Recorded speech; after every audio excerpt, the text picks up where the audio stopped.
cornfield. So for me, growing up in Georgia, I heard it. I didn't understand it. My mother is a very dark skinned woman.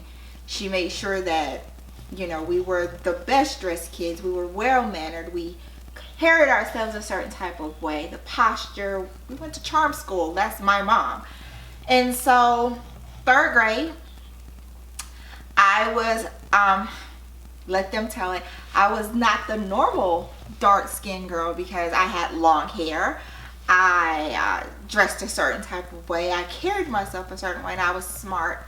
And I just remember the girls who did not, they were different shades, and I wasn't raised that way. I was raised to just love people.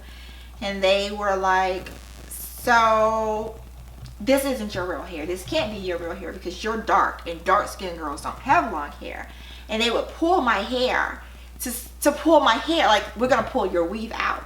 And I remember keeping it bottled up inside because I didn't understand. I never wanted to get in trouble. I didn't want to disappoint my mom. And so I remember her combing my hair. You know, when I would come home, she would take out arborettes and take stuff out, you know, to let your hair breathe. And she would be like, combing, like, why is your hair coming out like this? And like, I had headaches, and finally, you know, I broke down, and I was just like, you know, this is what I go through in school. Why am I different? What's wrong with me?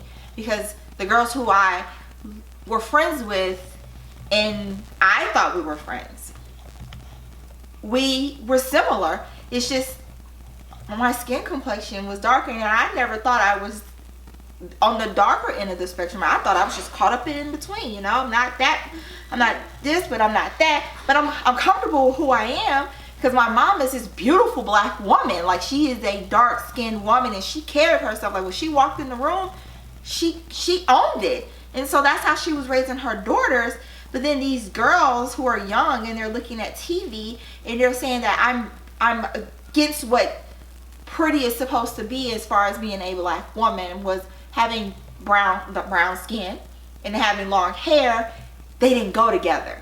It was like, you're supposed to... It was beauty was supposed to be your dark skin, so you're supposed to look like this. And because you're light skin, you're supposed to look like this. You can't have these qualities because your skin doesn't go with that. And it just carried on.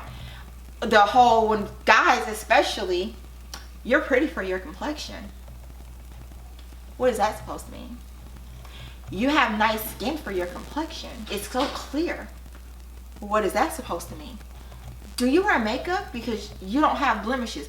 What is that supposed to mean? Like, I used to look at them like, what does that mean? Like, so I'm supposed to look a certain way because I'm not lighter than a brown paper bag? Literally, that was the thing, the brown paper bag. Yeah. Okay. Something you internalize.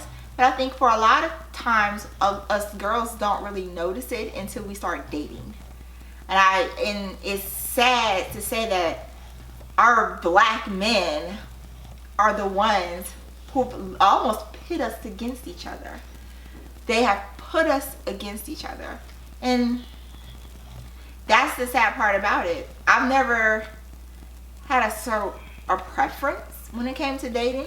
If you cute, you cute. You fine, you fine. But looking back at it, men have divided black women because they would make one feel better than the other. And we're all beautiful in our own sense. So, yeah. And it's really interesting because my little fair-skinned baby downstairs, I was not expecting that when she came out. And I was just like, I was ready to raise this strong, proud, dark-skinned little sister. And I'm like, got this, my little fluorescent boo. She's yeah, she pale, y'all. But I'm learning how to get her to understand and accept who she is because she wants to look like mommy. Mommy, I want to look like you. And I don't like the questions I get when people see just G and I together. Was her dad white? Is he Puerto Rican? Is he Hispanic? Is he no, he's black. and then they look at me, and then I look at them. And it depends on the day, and if Jesus is with me, I may just say something that may not be nice. And then other days I just look at them and like, let's not go there today. So, yeah. All right. Red Star.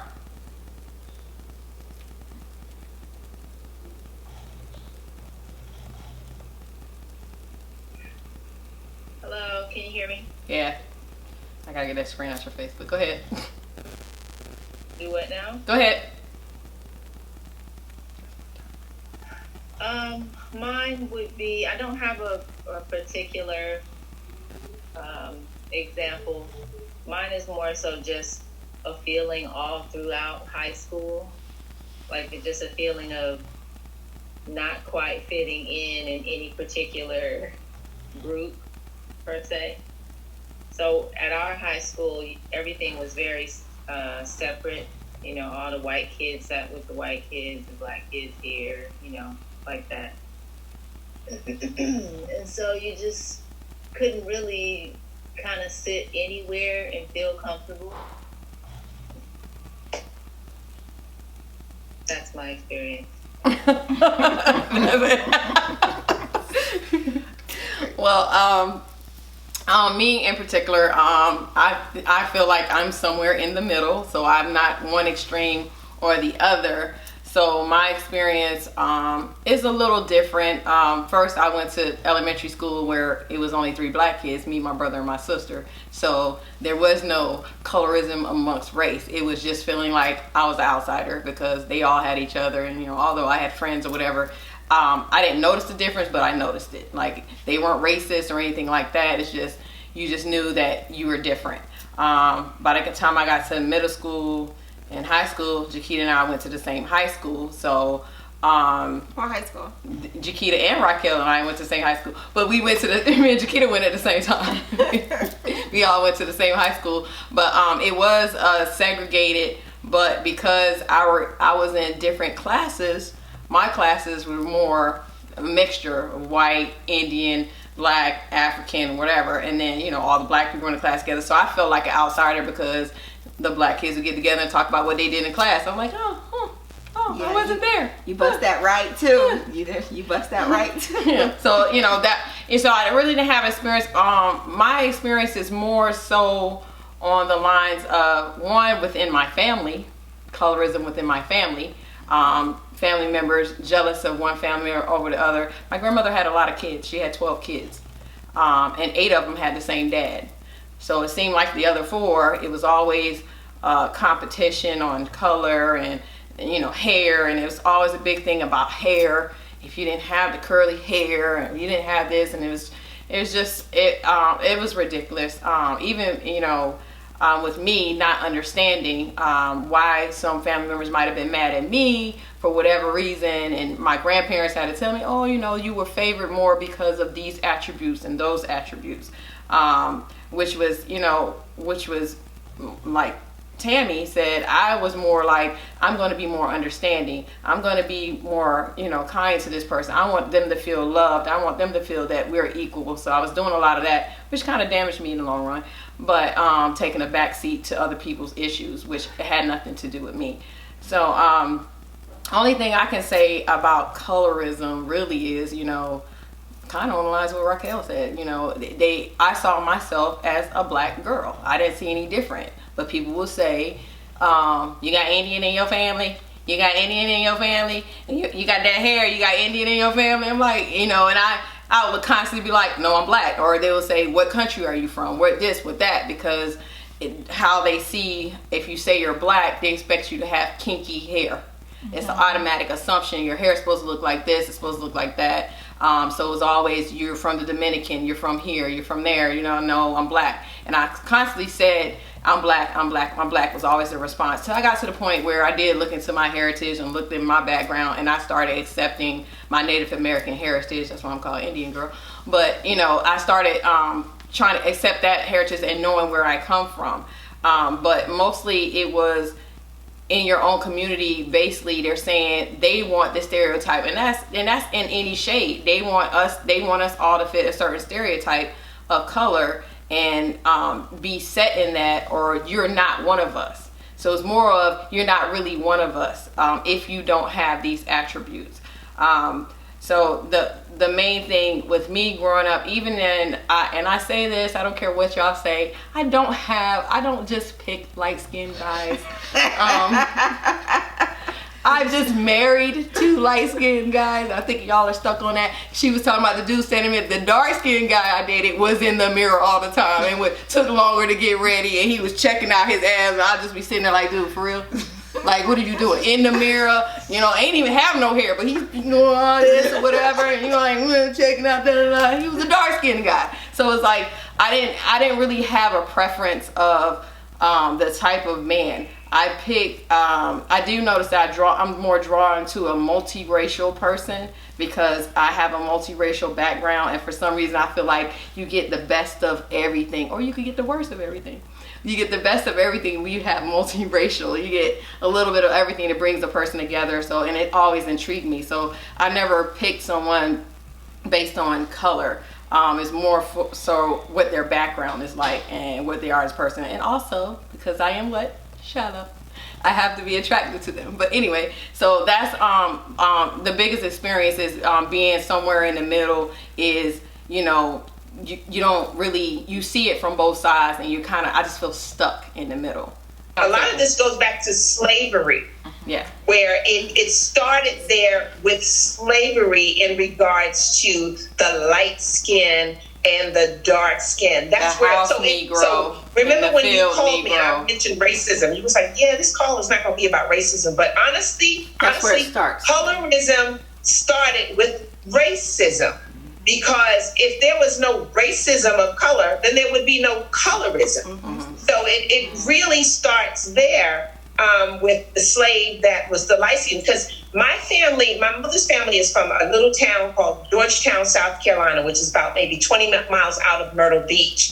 And some of her family still live on this plantation that's run and owned by the Vanderbilts. And a couple of years ago, we did a family reunion, and the Vanderbilts allowed us to tour the land. Now, what was crazy about when we toured the land, where my mother grew up is a dirt road, literally shack housing, just ridiculous. But when we toured the land, you walk 200 feet, and it's like you just walked into paradise. The big white house, the grass is greener than I've ever seen. I mean, beautiful. And when they allowed us to walk over into their land to show it to us, my entire family couldn't believe that just a few steps down was where my mother and her whole family was born and raised, and still some families still live on this land that the grass is a dirt road. You can't even grow grass on it because it's like sand.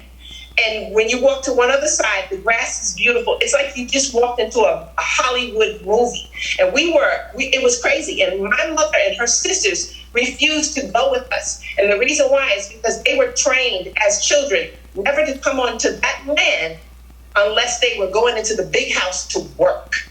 And so when the Vanderbilts toured us into their area, what they showed us was there was an area that when slaves were brought into the United States, that was the auction area. So where my mother and her family lived was where the blacks were literally auctioned off. And so my mother and all of them, it was just so much for them. They didn't want to come and see all of that. But what I realized is that the slaves that I told my mother, I said, well, y'all must have been the nice slaves, the good slaves, the healthy slaves, because if you lived on that land where the auction was, then you had to be the pick of the litter, the best of the best in regards to it. But even still, a lot of my mother's family, they light skin, that curly hair, obviously it's those that probably the slave owner probably was doing things. That's why they aren't dark skin, they light skin because the owners would, what I'm talking about. Mm-hmm. But it was just so much for us to see pure slavery and be a part of it. So I just wanted to share that this colorism really started from slavery. And when I did my research, Charity, when you invited me onto this, I'm that person, I'm a researcher, so I got to research everything. I learned so much, which I already knew, that it was intentional that they did this to us. One of you, I don't remember who said it. It said men divided black women. Men have divided black women, and that's true. But it started from slavery, where they started dividing us because they started realizing that if they make the light-skinned one live in the house and work in the house, and the others live in the shack, it's going to start confrontation between them. They're never going to. They're never going to come together and come against us. They didn't want us to have unity. Yeah. They didn't want us to come together. And that's what we struggle with even today. Because we're too powerful. They know we're powerful as a whole, so they wanted to separate us, and they did. Right. And they did, and it's so wonderful that with the podcast and the things that's going on in just general, we're coming together, and it says we always have. When people used to say how black people don't do this, and we don't, I disagree with that. We are a strong people. We always have been. We support each other, and I saw it we all saw it recently in the media for all of 2020 how we came together, but we were there all along. They have been trying for a long time to keep us separated, but they always said that we were the only culture that is never together. That's not true. That's not. It's